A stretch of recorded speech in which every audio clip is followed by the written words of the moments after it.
With a 4-day getaway trip to Seoul, I'll be showing you how I made the most of my trip, with cafes, restaurants, bars, and places to visit within a short span of time. I started off my first day at MIDTOWN, where I headed over to the Baker's Table, a German bakery and restaurant that offers a variety of authentic German breads, pastries, and comfort food.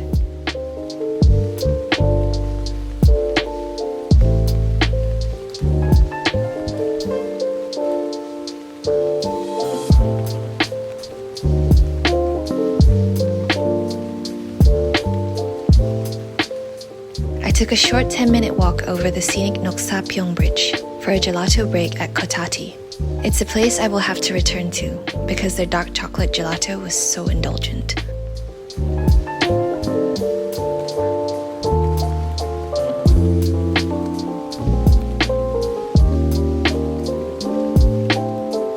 From there, I walked towards Gyeongri-dan-gil and stopped by the iconic Graphic, a sculptural library and bookstore dedicated to graphic novels, comic books, art, and design books. The wall surrounding both the exterior and interior of the building is inspired by worn-out pages from an old book, making this a haven for readers to escape from the bustling city life.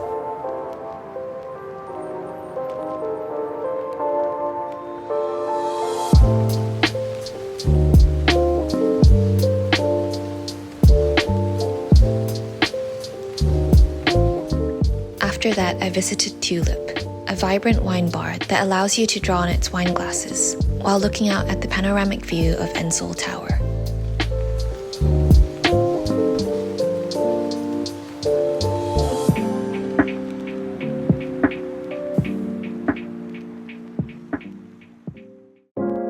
Soon I headed over to Songdong-gu, where Songsu, the neighborhood that I enjoyed visiting during my last trip, is located.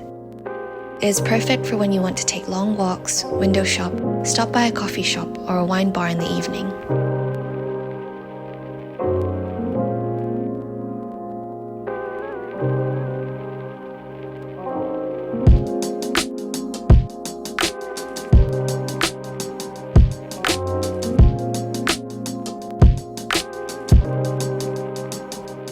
I made a reservation at 1½, a sleek Italian restaurant and wine bar overlooking the streets of Songsu.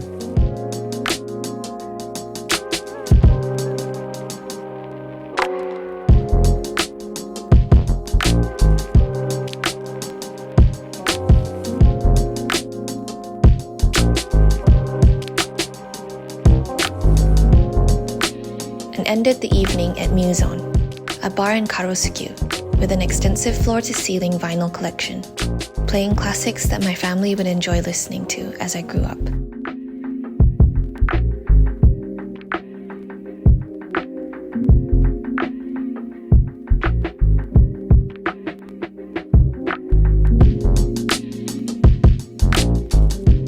My first meal the next morning was at Soy Crab, known for its kanjang gaejang, or soy marinated crab, and yangnyeom gaejang, which is a spicy marinated crab dish.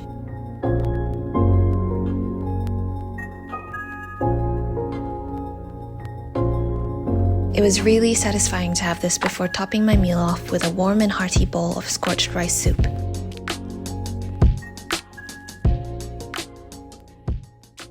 I then headed over to Seocheon, translating to West Village, referring to its location from Gyeongbokgung Palace.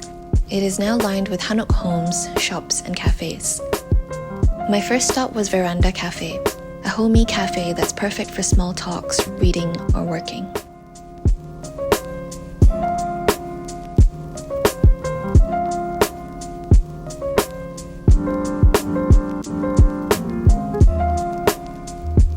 As the rain began to pour heavily, we waited before moving over to the cafe next door for desserts.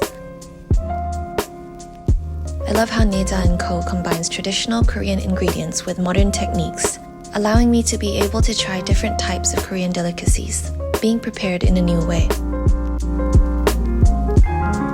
After waiting for the rain to stop, I took a train towards Hannam-dong, where I revisited vinyl and plastic, and also stopped by stores that I wasn't able to visit during my last time here.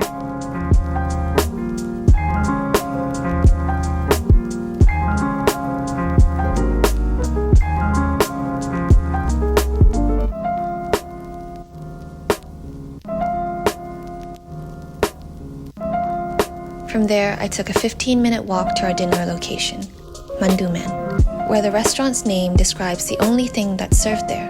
Mandu are also known as Korean dumplings. After trying all of them, my favorites from the menu were kimchi mandu and the deep-fried curry mandu.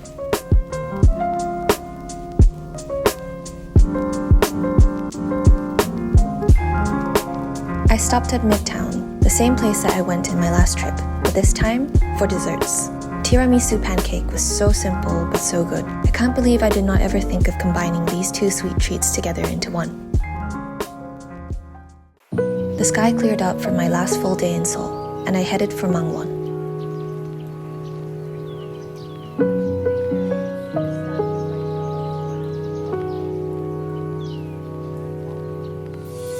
Arriving slightly too early before cafe opening time, I stopped by Mangwon Market to buy some rice cakes before heading over to T.Nomad, a tea house I've been meaning to visit for a while now, but didn't have much luck with it last time I was here. Hidden from the crowds, this tea house is tucked away on the second floor in one of the buildings in the neighborhood. As the cafe does not currently accept walk-ins, be sure to make a reservation before you visit. At T.Nomad, you will have to order a tea set that can be shared between two people, where you'll have the opportunity to decide what confections and tea you'd like to have. The green tea bingsu and castella cake were my favorites out of the things we tried.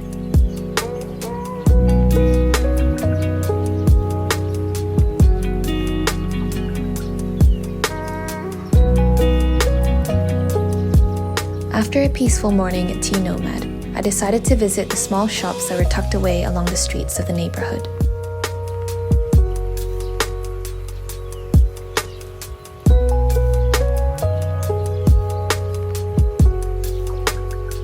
I headed over to Hongdae for lunch, where I had K-barbecue and ordered grilled pork tomahawk and pork belly.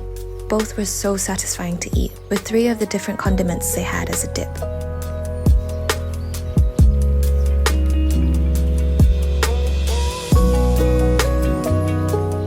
With the doenjangjjigae being such a good way to finish off my meal.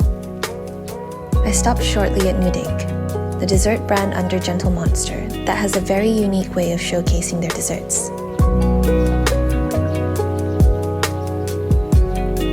My dinner location was at OPNNG, a wine bar and art gallery showcasing work from modern Korean artists, the perfect setting to wine and dine.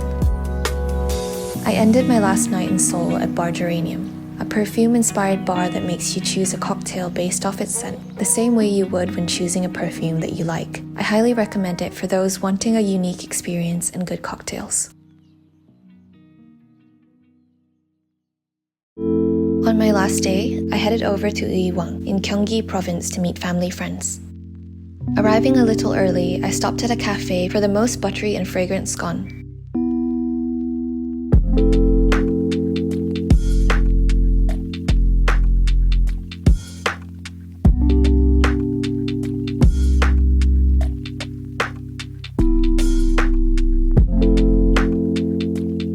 Before heading over to Songihyang Hanjeongshik for a traditional Korean set meal.